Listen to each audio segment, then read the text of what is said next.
Subscribe करें और bell दबाएं ताकि कोई खबर रह न जाए।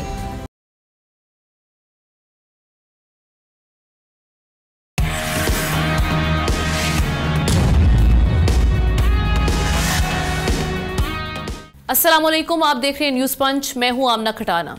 आगाज करेंगे इंडिया से, जहां पर इंतखाबात करीब आ रहे हैं। मोदी गवर्नमेंट की तरफ से फॉल्स फ्लैग ऑपरेशन के खदशात बढ़ते जा रहे हैं।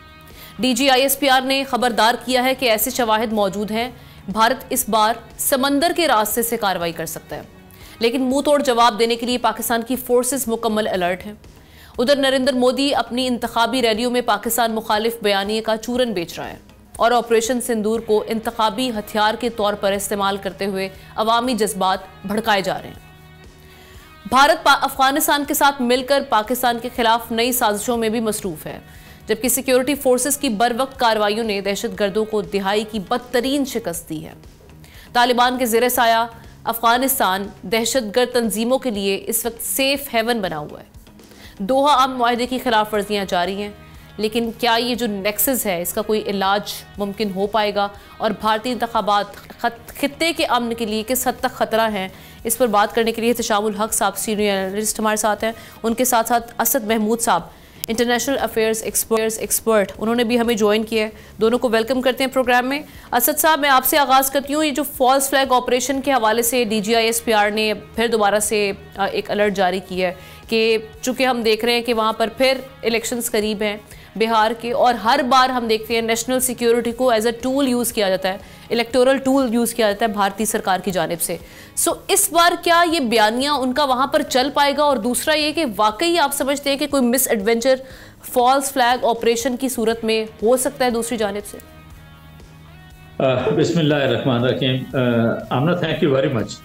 बिल्कुल, मेरा ख्याल है कि ये अपने आप को क्लेम करते हैं इंडिया वाले कि they are the biggest democracy and I call it to be a shame democracy, कि जो अपनी जो इंतखाबी मुहिम होती है, चाहे वो छोटे से छोटा, दरमियाना या बड़े से बड़ा लेवल क्यों ना हो, वो सिर्फ पाकिस्तान दुश्मनी के ऊपर बेसिकली ये लेके चलते हैं।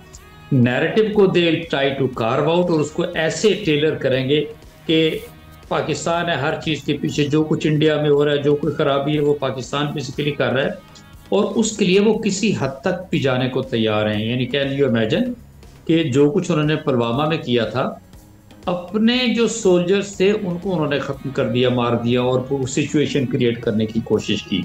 अच्छा, आगे चलें।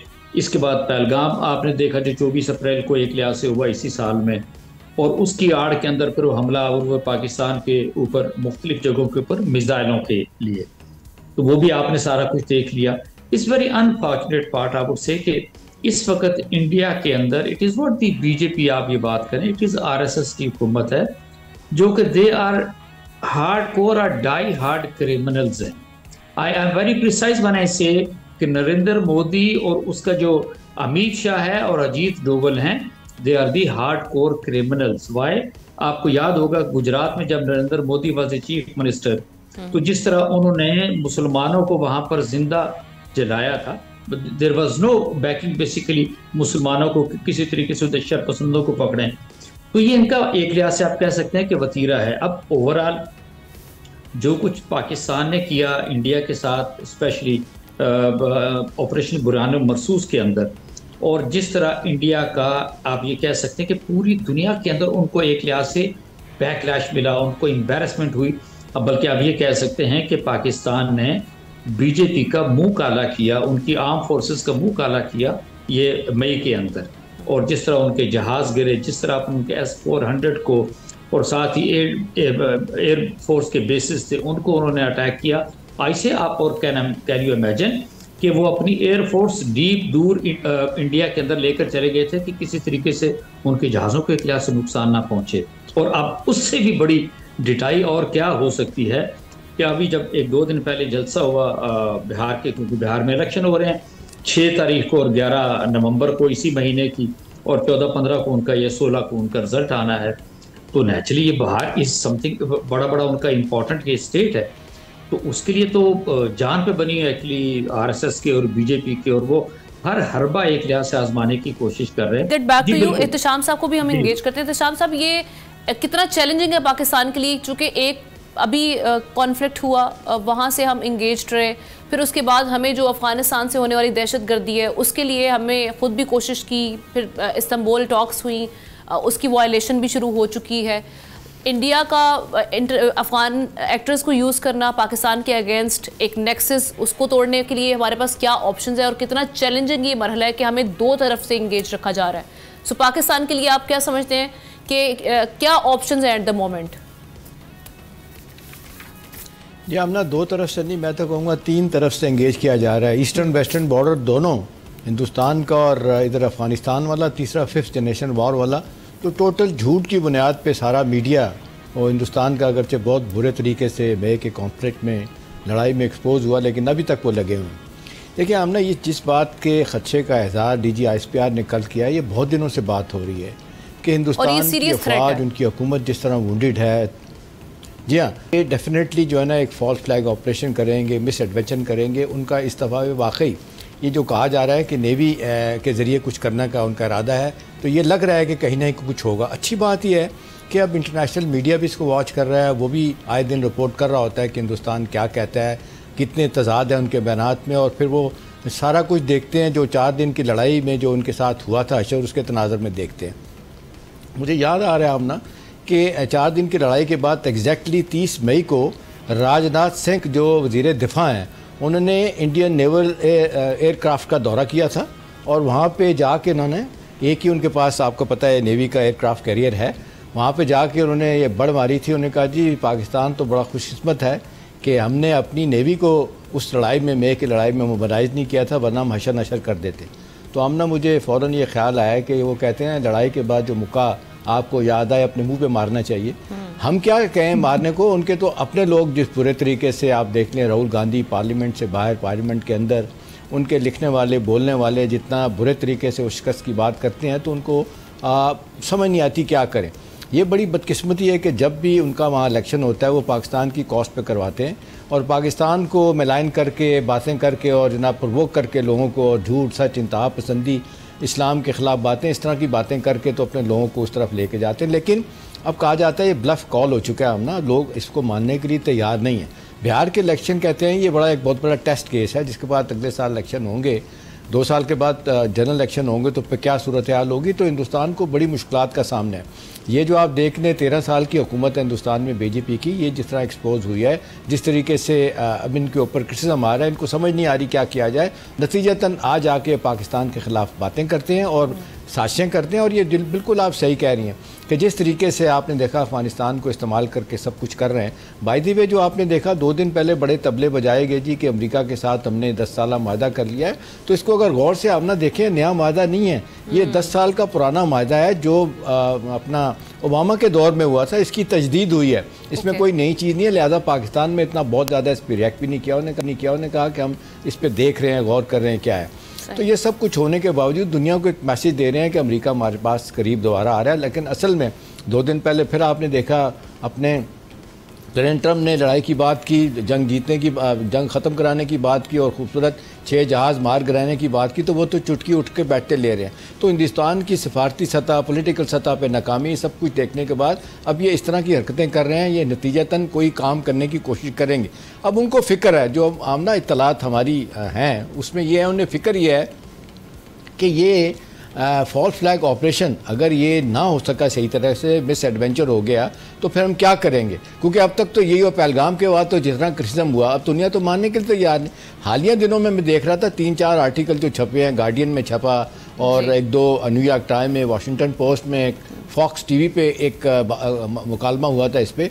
सब ने, और तो और इंडिया अपना हमने इजराइल के अखबारात भी ये लिख रहे हैं कि हमने इतनी इनको सपोर्ट दी थी, सब कुछ हुआ था, लेकिन इन्हें प्रोसेस में क्या हुआ, हम भी इसमें बदनाम हुए। पर एक और चीज़ वो बहुत बहस हो रही है जो अमेरिका रशिया में हो रही है, जिस पे अमरीकी दिफाई मारीन बड़े खुश हो रहे हैं कि S-400 ये जो आपने डिफेंस सिस्टम बड़ा, जिसको कहा जाता था ये इन्होंने $2 बिलियन के लिए 3-4 जगहों पे लगाए थे, उसकी जो 2 जगह पे तबाही पाकिस्तान ने की है, कि हिंदुस्तान के अंदर, एक मकबूला कश्मीर के अंदर, वो ये कहते हैं कैसे हो गया। कभी वो इल्ज़ाम देते हैं, इसी तरह जिस तरह राफेल कंपनी इल्ज़ाम देती है कि इनके पायलट नालायक थे, इस तरह रूस वाले जो है ना धीमे धीमे कहना शुरू हो गए हमारे सिस्टम में ख़राबी नहीं थी, इनको देखभाल करने वाले, चलाने वाले जो है ना वो नायल थे।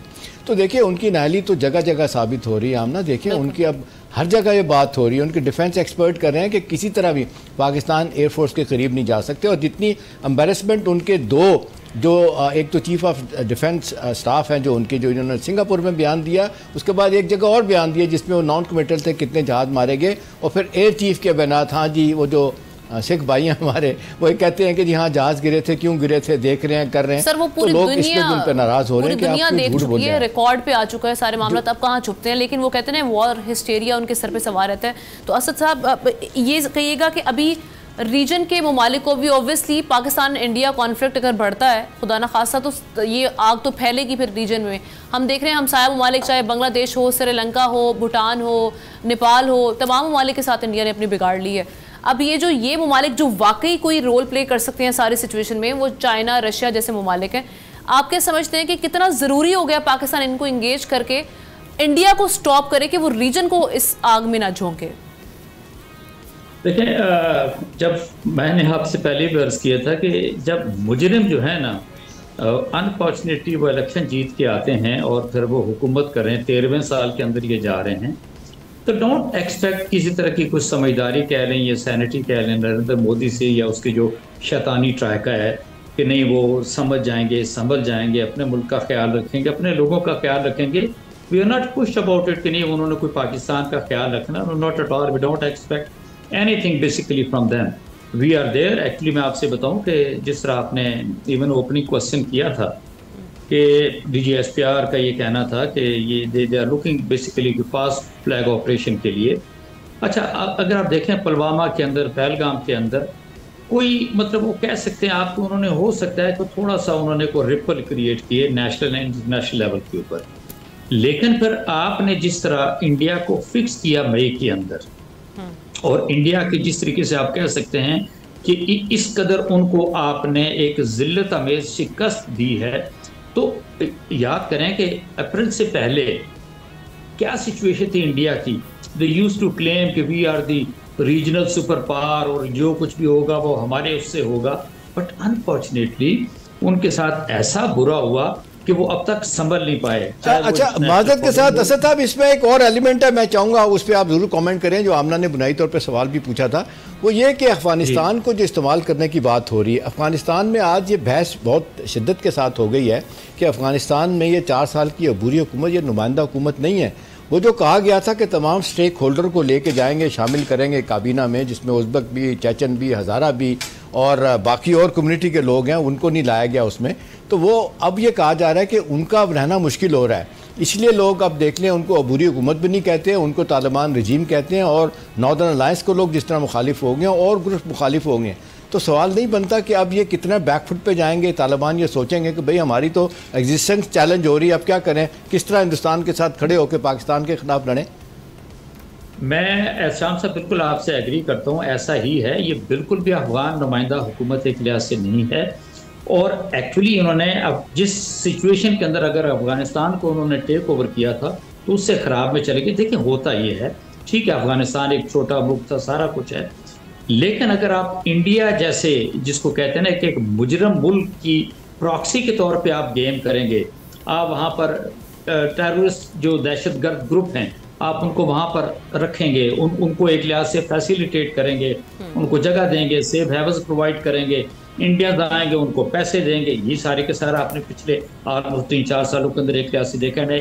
इफ़ यू रिमेंबर कि जब दोहा के अंदर एग्रीमेंट हुआ था, तालिबान ने कहा था कि ये अफगान सवाल है वो किसी सूरत के अंदर भी किसी पड़ोसी मुल्क के खिलाफ, किसी दूसरे मुल्क के खिलाफ इस्तेमाल नहीं होगी। एंड अनफॉर्चुनेटली उन्होंने किसी तरह का कोई किसी चीज़ की पाबंदी नहीं की। और आज आप देख लें अफगानिस्तान की ओवरऑल क्या सिचुएशन है। और बिल्कुल मैं आपसे इस चीज़ पे एग्री करता हूँ कि ये जो डिसकंटेंटमेंट है इस वक्त एक्चुअली अफगानिस्तान के अंदर, और बिल्कुल आप ठीक है, पश्तून की बात करते हैं, हज़ारा की बात करते हैं, नॉर्दर्न अलायंस की आप एक लिहाज से बात करते हैं, तो situation is not going to be that कहते हैं कंड्यूसिव कि ओवरऑल आप ये कहेंगे कि ये जो इंटरिम गवर्नमेंट है ये अफगानिस्तान की ये आगे भी एक लिहाज से चलती नजर आएगी। Seems to be very very difficult. Why मैं शुक्रिया अदा करूंगी असद महमूद साहब का, क्योंकि वक्त कम है, हमें ब्रेक की जाने बढ़ना है। हम सब साथ रहेंगे। 27वीं आईनी तरमीम के हवाले से हम देख रहे हैं कि फिर गहमा गहमी शुरू हो चुकी है, इस पर डिस्कस करेंगे।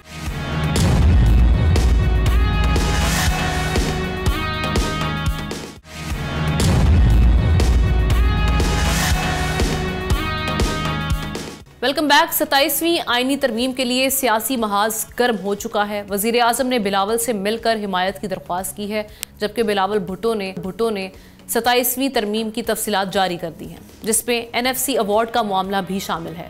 18वीं तरमीम की खालिक पीपल्स पार्टी क्या इस तब्दीली पर राजी होगी? 26वीं तरमीम में अदालती मामलात पर JUI के तहफ़्फ़ुज़ात थे, क्या वो 27वीं तरमीम की हिमायत करेंगे? अगर पीपल्स पार्टी हिमायत करेगी तो नेशनल असम्बली में 2/3 अक्सरियत के 224 दरकार वोटों के मुकाबले में 237 वोट यकीनी होंगे, यानी मंजूरी यहाँ मुश्किल नहीं। असल इम्तिहान सेनेट में है, जहाँ हुकूमत के पास 61 वोट हैं और कामयाबी के लिए JUI या ANP के 3 वोट भी दरकार होंगे। फैसल वाडा लेकिन कॉन्फिडेंट है कि जरदारी साहब अपनी सियासी चालों से अमेंडमेंट आसानी से पास करा लेंगे, मगर PTI ने इसे रिजेक्ट कर दिया। अब सवाल यह है कि क्या 27th कॉन्स्टिट्यूशनल अमेंडमेंट सियासी इत्तफाक राय से ही मंजूर होगी या एक नया है कि इस पर बहरान जन्म लेगा? इस पर डिस्कशन करने के लिए और मजीद क्या तफसीलात हैं, अब तक कितना कंसेंसस डेवलप हुआ है, बात करने के लिए तशामुल हक साहब के साथ हमें ज्वाइन किया कादिर खान मंदुखेल साहब ने, सीनियर रहनुमा है पाकिस्तान पीपल्स पार्टी के। आपको वेलकम करते हैं कादिर खान साहब। सबसे पहले तो यही बात कि जो 27वीं आईनी तरमीम है, इस पर किन किन पॉइंट्स पर अब तक कंसेंसस डेवलप हो चुका है? क्योंकि हम देख रहे हैं कि मोहसिन नकवी साहब, वह कहा यह जा रहा है कि वो काफ़ी मुलाकातें उनकी हो चुकी हैं और होमवर्क काफ़ी हद तक मुकम्मल है, ये खबरें भी हैं। सो आपका किस हद तक आपकी पार्टी का कंसेंसस डेवलप है? बहुत शुक्रिया। नहीं, अभी तक तो कोई डेवलप नहीं हुआ है। सिर्फ बिलावल साहब के ट्वीट से भी आप अंदाज़ा लगा सकती हो कि उन्होंने कहा कि वफाकी हुकूमत ने राब्ता किए और ये पॉइंट उन्होंने सामने रखे हैं। लिहाजा हम 6 नवंबर की CAC के इजलास में कमेटी के सामने रखेंगे, तो फिर कमेटी का जो भी राय होगा वही वफाकी हुकूमत को बताया जाएगा। तो अभी डिटेल डिबेट नहीं हुई है, आपको मोटी मोटी बात उन्होंने ट्वीट भी बता दी है और यकीनन बाकी तफसीलात वो इजलास में बताएंगे और फिर पार्टी जो फैसला करेगी। अभी तक तो ये समझ लो एक डिस्कशन है। आपको पता है कि तरामीम जो ना आइन के आर्टिकल 239 के तहत किसी भी वक्त और किसी भी लम्हे हो सकती है अगर आपके पास 2/3 मेजॉरिटी हो, और कोई जो आइन पास हो चुका है, जो तरामीम पास हो चुका है, उसमें रद्द-बदल हो सकता है, उसको बेहतर किया जा सकता है, उसको रिवर्स किया जा सकता है, ये सारे ऑप्शन मौजूद होता है। तो यकीनन ये सारी पहले हुकूमत और पीपल्स पार्टी से उन्होंने मदद मांगी है, उसके बाद फिर मौलाना साहब की पार्टी हो गई या दूसरे तीसरे होंगे, वो आएंगे सामने तो आपके सामने सारी चीजें आ जाएंगी डिटेल में। लेकिन खबरें तो ये भी है ना कि मोहसिन नकवी साहब अपना तकरीबन होमवर्क कंप्लीट कर चुके हैं, उनकी जितनी मुलाकातें हुई हैं और आप लोगों के साथ भी, JUI के साथ भी, तो इसलिए वो कंसेंसस के हवाले से था कि डेवलप किस हद तक हुआ। अच्छा, ये बताइएगा कि NFC अवार्ड के हवाले से अगर हम खुसूसन बात करें, अब जो 18th अमेंडमेंट थी वो पीपल्स पार्टी ही लेकर आई, इस पर किस आप समझते हैं कि क्या कंसर्न्स होंगे और क्या बातें बनवाई जा सकती हैं? देखिए, पहले तो आपने मोहसिन नकवी साहब की बात की है, तो फिर अगर मोहसिन नकवी साहब की आपकी बात में मान लूँ तो फिर ये सारी डिबेट और सेंट्रल एग्जीक्यूटिव कमेटी और फिर उसके बाद स्टैंडिंग कमेटी, असम्बली के मेंबरान, फिर इन सब की तो जरूरत ही नहीं है ना। फिर तो वो फॉर्म 47 वाली कहानी है, फिर डायरेक्ट हो जाएगा और सबको बोला जाएगा आ जाओ भाई अपना वोट डाल दो, खत्म करो मामला। ऐसा नहीं है। आप मीडिया वाले कोई भी बात कर सकते हो, आपके पास इख्तियार है, आपकी राय है, लेकिन ऐसा होते। ठीक है। दूसरी बात ये कि जो NFC अवार्ड की आपने बात की है या उसकी 18वीं तरमीम की बात की है, तो यकीनन मेरी अपनी राय पहले दिन से ये है कि कोई भी आइन में तरमीम अगर पास हुई, जो पास हुई है, उसमें रद्द-बदल उसको बेहतर बनाने के लिए ज़रूरत तो नहीं है कि वो चीज़ें घटाया जाए, उसको बेहतर भी तो किए जा सकते हैं। और बेहतर बनाने के लिए मैं आपको तो 1-2 मिसाल देता हूँ, क्योंकि 18वीं तरमीम जो है ना वो गालबन मुझे याद पड़ रहा है 105 से ज़्यादा तरामीम थी। तो 105 से ज़्यादा तरामीम थी, उसमें काफ़ी टाइम लगा, गालबन 6 महीने लगे। अब अगर आप एक आइन का आर्टिकल 200 ले लें, जहाँ सदर पाकिस्तान के पास जजेस की ट्रांसफर की इख्तियारात है, मगर उसमें भी ये डिबेट रही है कि आया ये इख्तियारात वो जो जज ट्रांसफर होगा, जैसे इस्लामाबाद हाई कोर्ट का, तो आया उसकी सीनियरिटी जहाँ उनकी अपनी जो सूबे में जहाँ अपॉइंट हुआ था वहाँ से शुरू होगा या ट्रांसफर से होगा? फिर एक जजमेंट आ गई सुप्रीम कोर्ट का, तो वो तो वही होगा जो जब से वो अपॉइंट हुआ है। फिर उसके बाद दूसरा एक आपको याद होगा जब वज़ीर आला खैबर पख्तूनख्वा ने इस्तीफा दिए गंडापुर साहब ने, और साथ ही उन्होंने ऐलान कर दिए, शेड्यूल ऐलान कर दिए नए वज़ीर आला का, तो हुकूमती पार्टियां ये कहते थे कि नहीं जब तक ये इस्तीफा मंजूर नहीं होगा तो अगला शेड्यूल कैसा होगा। PTI वाले कहते नहीं जी हमने ऐलान कर दिए, खत्म, और वो हो भी गए। उसके बाद वो हाई कोर्ट ने उसके ऊपर फैसला भी दे दिया भाई अल्फ ले ले। तो ये अवाम तो मौजूद है ना, क्या है ये अगर इस्तीफा सिर्फ गवर्नर को भेजना है तो फिर आप अखबार में दे देते ना, सोशल मीडिया पे दे देते, फिर गवर्नर हाउस भेजने की क्या जरूरत है, बस हमने दे दिया इस्तीफा, खत्म बात। तो ये जो बातें होती है इसमें जो थोड़ी बहुत अवाम मौजूद है, जो तफसील नहीं है, तो उसके लिए भी तरामीम हो सकती है, यानी इसको बेहतरी की तरामीम हो सकती है। हम हर वक्त क्यों ये सोच रहे हैं ओ भाई आ गया 18वीं तरमीम खत्म होगा, भाई कैसे खत्म होगा? 6 महीने तमाम पार्लियामेंटेरियन ने सर जोड़ के उसको जो मशावरत करके और मुतफ़क़ा तौर पे पास किया है, उसको ऐसे ही रातों रात खत्म किया जा सकता है? ऐसा तो हो नहीं सकता ना। हाँ, उसमें कुछ चेंजेस आगे पीछे करना हो वो जरूर हो सकती है उसके ऊपर डिबेट के बाद। एहतशाम साहब भी साथ ही हैं, एहतशाम साहब के कुछ सवालात होंगे वो भी आपके सामने रखते हैं। जी एहतशाम साहब। हमने एक दो चीज़ें मैं बताऊं, उसके बाद मैं भी चाहूँगा मंदोखोल साहब माशाल्लाह माहिर वकील भी हैं, सीनियर लीडर हैं पीपल पार्टी के, उनसे बात करके मज़ा भी आता है हमेशा। एक तो बुनियादी तौर पे तो हमने ये सबको पता है कि ये जो 27वीं तरमीम आ रही है, बुनियादी मकसद तो इसका बैलेंस ऑफ पावर जो है ना उसको रीशेप करना है एग्जेक्टिव और जुडिशरी के दरमियान। और 8 चीज़ें मैं जल्दी से बता दूँ, मेरा ख्याल है जो जिन पर ये सारा मामला होगा। पहला है setting up of a constitutional court है, रिस्टोरिंग एग्जेक्टिव मजिस्ट्रेट्स हैं, पावर टू ट्रांसफ़र जजेज़ है, फिर curtailing power provincial share NFC है, फिर 5वां introducing a new paradigm of command and control of the arm forces, 6वां अपॉइंटमेंट ऑफ इलेक्शन कमीशन, 7वां क्रिएटिंग न्यू प्रोविंस, 8वां एजुकेशन एंड पॉपुलेशन वेलफेयर के प्रोग्राम को वापस लेके जाना है। अभी एक दो चीज़ें हम ना देखें तो इस तरह मंदोखेल साहब बात कर रहे हैं कि इसको किस तरह बेहतर किया जा सकता है, जो जिस पे कॉन्फ्लिक्ट होगा। देखें ना, नेशनल फाइनेंशियल NFC अवार्ड जो है, जिस तरीके से ये 18वीं तरमीम के ज़रिए इसमें तब्दील लाई गई थी, उसमें एक बहुत बड़ी शक ये भी थी, और मंदोखेल साहब इसको मानेंगे, वो ये थी कि जी सूबाई कमीशन जो है कायम किए जाएंगे और ये डेवोल्यूशन ऑफ पावर होगी, और ये जो आपका क्या कहते हैं ये लोकल गवर्नमेंट सिस्टम है, इसको लेके आना था। देखिए जिस तरीके से इसको नहीं लाया गया। और फिर दूसरी बात यह है कि अब जितना वाज़े तौर पे कहा जा रहा है कि सूबों के पास 57%, 57.5% शेयर जो है ना वो चला गया सूबों के पास। और लेकिन आप मुझे बताएं, सूबों के पास इतना पैसा है कि मरीम नवाज़ अपनी एयरलाइन लॉन्च करने की बात कर रही हैं, और वफाक में आलम यह है कि बजट शुरू होता ही है कि 1000 रुपये का जो डेफिसिट होता है उससे माशी शुरू होता है। और आप देख लें, ना ये कर्ज़ों में शरीक होते हैं, ना दिफा में शरीक होते हैं, ना कोई कैटास्ट्रॉफी आ जाए प्रॉफिट उसमें कोई शेयर डालते हैं। हाँ, ये जो शेयर मिला है ये बिल्कुल सही बात है कि आइन और कानून के तहत पार्लियामेंट के ज़रिए हुआ है। अब ये पार्लियामेंट के ज़रिए हमने 27वीं तरमीम जो है ना होगी, जिसको आपने देखा इसी महीने हमने शुरू में हमने ब्रेक किया था कि ये नवंबर के महीने में ये आएगी 27वीं तरमीम। और इसकी चीज़ा बातें जो मेरा अपना ख्याल है कि वो बहुत पहले तय हो चुकी हैं, और इसमें एक ब्रॉडर कंसेंसस भी है, इत्तेफाक राय भी है। अच्छा, अब ये एक तो ये मंदोखेल साहब, ये जो एक चीज़ है कि जो एक सुकम कहा जाता है कि सूबाई कमीशन नहीं बने और ये डिसोल्यूशन ऑफ पावर नहीं हुआ, निचली सतह तक जो लोकल गवर्नमेंट सिस्टम बनने थे वो नहीं बने।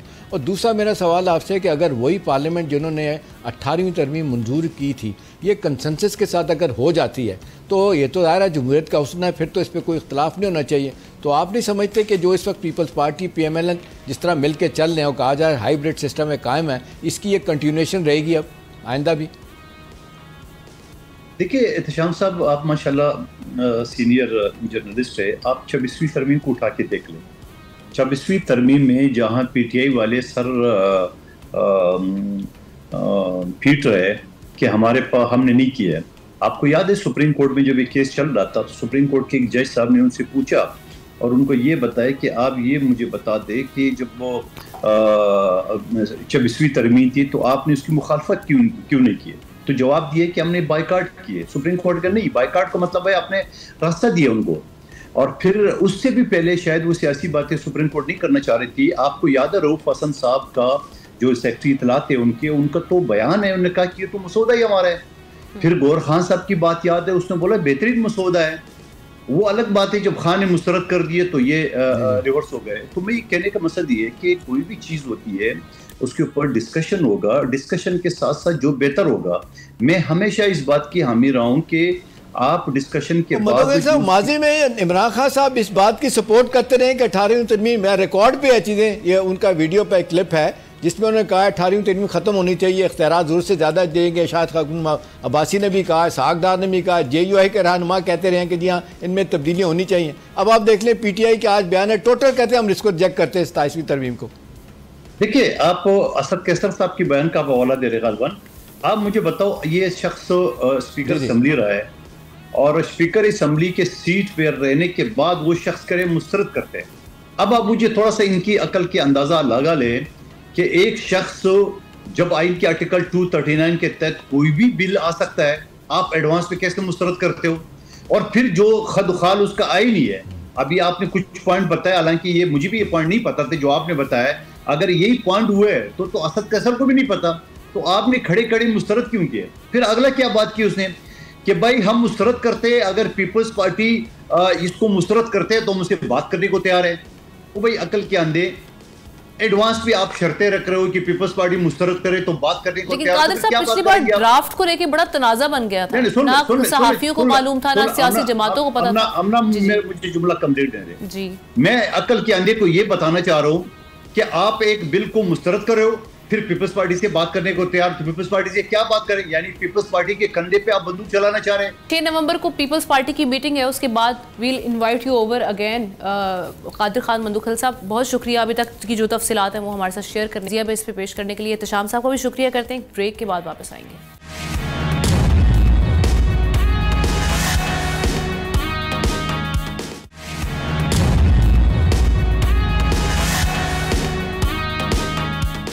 Welcome back. कुछ बात करते हैं। लाहौर हाई कोर्ट ने वालिदैन की कफालत के हवाले से एक तारीखी फैसला सुनाया है, जिसमें वालिदैन के हक कफालत को कानूनी तहफ़्फ़ुज़ दिया गया है।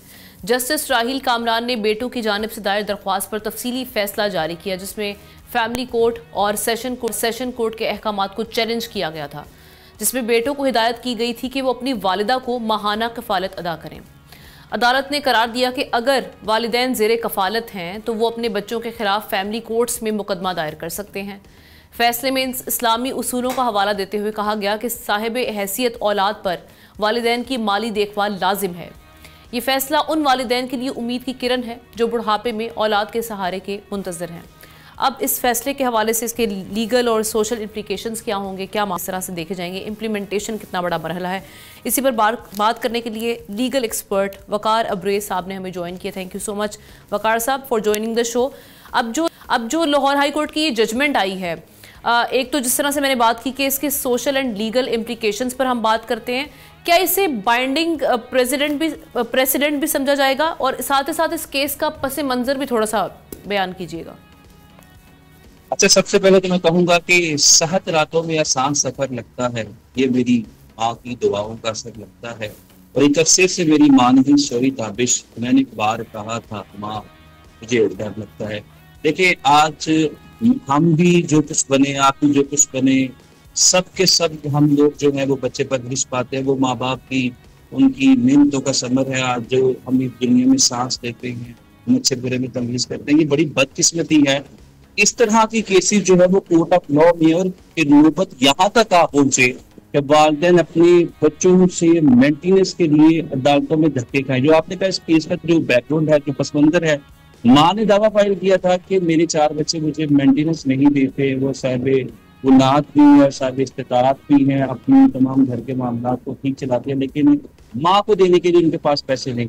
5000 रुपये सिर्फ मेंटेनेंस की, जो कि बच्चे माँ को देने से इनकारी थे, जिसकी वजह से पहले नीचे ये केस इस पर फैसला किया गया, और जब हाई कोर्ट में ये केस गया तो निचले फैसले को उड़ा दिया गया। नीचे जो फैसला किया गया था, ट्रायल कोर्ट ने ये कहा कि फैमिली कोर्ट जो है वो वालिदैन और बच्चों के मामला नहीं देखी, सेंस में कि अगर वालिदैन मेंटेनेंस जो है वो अपने बच्चों से मांगते हैं, that can not be entertain under the family laws in Pakistan. क्योंकि मियाँ बीवी की जो मेंटेनेंस है वो क्लेम कर ली जाती है, 1964 का भी लॉ है, 1961 का भी लॉ है, लेकिन वालिदैन जो है वो क्लेम नहीं कर सकते। इस पे हाई कोर्ट की ये जजमेंट आई है, it's going to be a milestone precedent in the history of Pakistan, जिसमें वालिदैन के हकूक को इंटैक्ट कर दिया गया, इनफील्ड कर दिया गया, और कोई भी बच्चा जो अपने वालिदैन को मेंटेनेंस नहीं देता, जिसे जवान ज़द-ए-आम में खर्चा कहते हैं, कि उनका खर्चा नहीं देता, उनको खाने पीने के लिए पैसे नहीं देता, या उनको मेंटेन करने का साजो सामान फराहम नहीं करता, they can move to the family court for the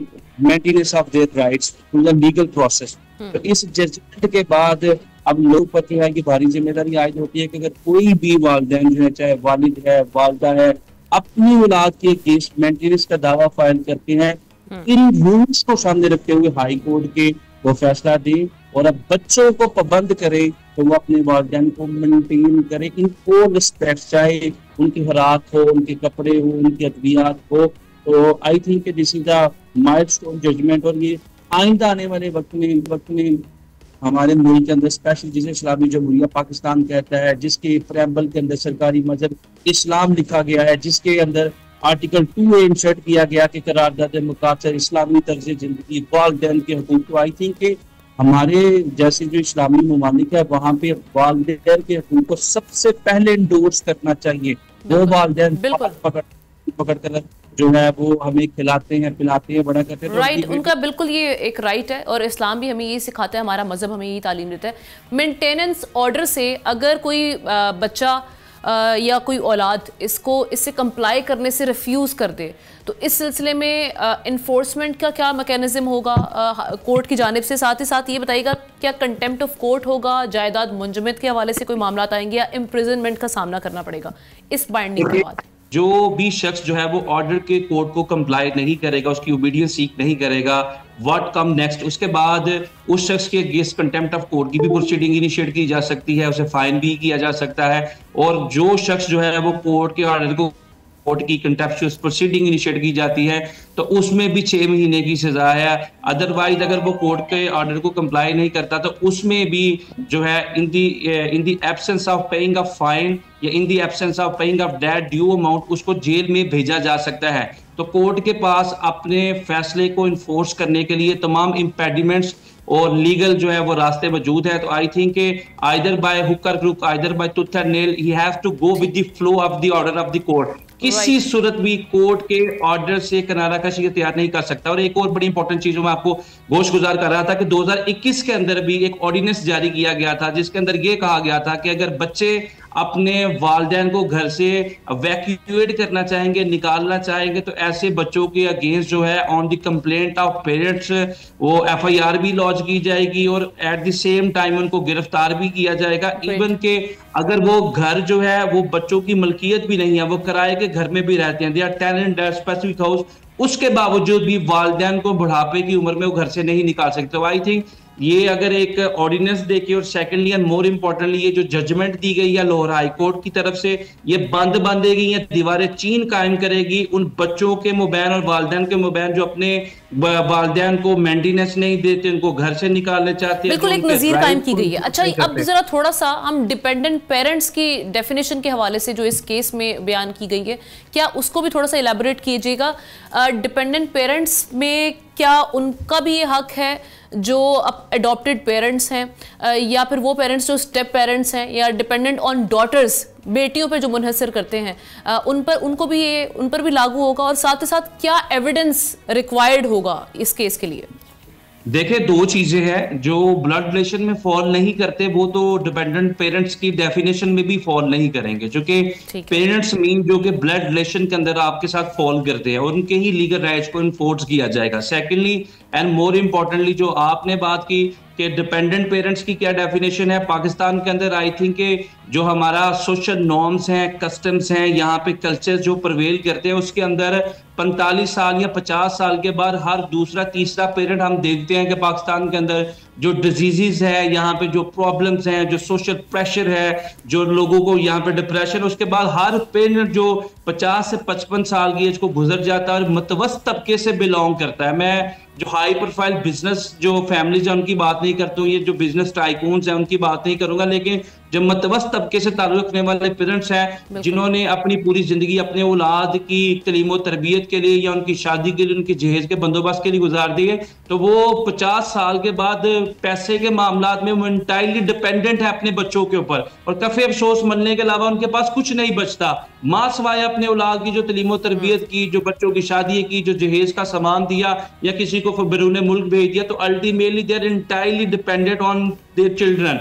तो अगर इस एज के अंदर वो जो डिपेंडेंसी का लेवल है उसको डेविएट किया जाएगा, ल्यूड किया जाएगा, अवॉइड किया जाएगा, तो ये जो हाई कोर्ट की जजमेंट है that would be authority before those children कि जो अपने बच्चों को, जो अपने वालिदैन को मेंटेन नहीं करेंगे। तो आई थिंक इस तरह की जजमेंट जब आती है एविडेंस के हवाले से भी जरा बता दीजिएगा कि एविडेंस क्या रिक्वायर्ड होता है जनरली ऐसे केसेस के लिए? जनरली देखिए, किसी पेरेंट का ये क्लेम कर देना ही मोर देन सफिशिएंट है को मेरा नहीं ख्याल कि पाकिस्तान के अंदर बहुत बड़ी तादाद में या दुनिया के किसी भी महज़ब माशरे के अंदर वालिदैन जाके जानबूझकर अपनी औलाद को एम्बैरस करेंगे या इरिटेट करेंगे किसी भी कोर्ट ऑफ लॉ में कि ये शख्स जो है मुझे पैसे नहीं देता, मुझे मेंटेन नहीं करता, तो वालिदैन जब भी कोई केस फाइल करेंगे इन इट सेल्फ ही एविडेंट होगा। Thank you so much barrister Waqar Abrez साहब for being on the show. इस हवाले से आपने बात भी की और एजुकेट किया हमारे व्यूअर्स को। इसके साथ ही नाज़रीन प्रोग्राम का वक्त ख़त्म हो जाता है। इंशाल्लाह आपसे कल मुलाकात करेंगे। अल्लाह हाफ़िज़।